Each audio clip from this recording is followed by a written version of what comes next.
Hello, Christian Cameron, Hey. designer director for Insomniac Games for Spider-Man, the new video game for PS4. Welcome to Manga Forever. Thank you. Let's start with a very hard question. Because games inspired by comic books always had a better reputation. What changed over the years, and how did you approach this job? Oh, wow. Yeah, I think the big thing is making sure we stay true to fans. You know, it's like what we want to do is make a game that existing Spider-Man fans can love and understand, but also can grab new fans, you know, so that's very important for us. And so I think how we chose to approach the story, where it's somewhat familiar, but there's different little twists and turns to it, really help engage the old school fans and the new fans. How the extremely rich comic book history of Spider-Man helped you develop the game? How much of a comic book can we put into a game in terms of storytelling, but also in terms of gameplay choices? Yeah, I mean, there's so much history with Spider-Man. You know, he's been around forever, so there's so much to look for and to look at, and in all media, right? He's not just in comics, he's been in cartoons for 40 years, it feels like, almost, you know, he's in movies. And so we look at that for inspiration and look at seeing how we can take those ideas and make them interactive.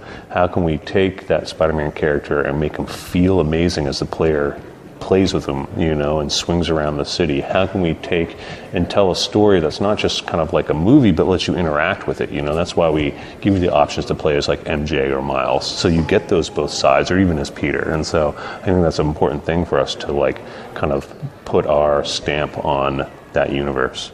Were you familiar with the character? Did you make some research? Oh yeah, before, definitely. after?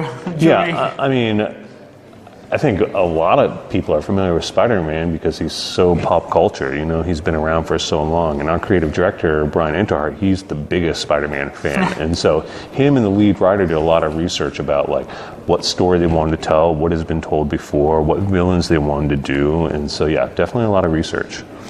In your opinion, why comic books in the last decade or so becomes a so predominant source for inspiration, inspiration for TV series, movies, and they break in all type of media? Yeah, I think it is because of the characters. And I think if you look at the good superhero movies, it's not just about the superhero side of them, it is about the real human side of them, the character side of them. And so that is something like people can relate with and get invested in. And then they have the superhero fun part of it as well, you know? So I think there's just a lot of inspiration. There's a lot of characters out there in the comic universe that can be explored and played with.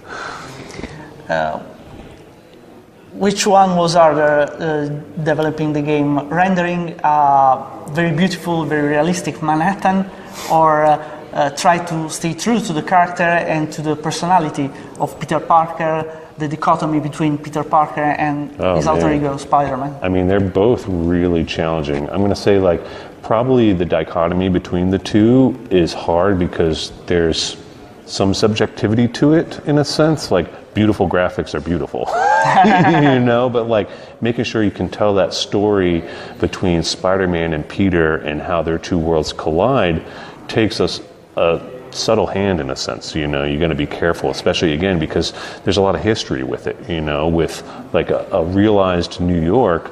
You know, it's like, well, you can see what New York looks like and you can kind of try to make an idealized version of it, but again, understanding how to play with those character relationships between Spider-Man and Peter and then his friends, that can be a big challenge. There's any plans for sequels? No, not right now. We're mainly focused on the DLC. Okay, so what next for the next DLC? So yeah, I mean, we just released the Black Cat DLC, right? And the next one coming up is Turf Wars, where we focus on Hammerhead. And so you start to kind of see how that unfolds, because Black Cat is one of a kind of a three-part kind of long-term story that's being told in the DLC. So that's the next one coming up. Okay. Thank you very much, Christian. Definitely. Nice to meet you. You're welcome.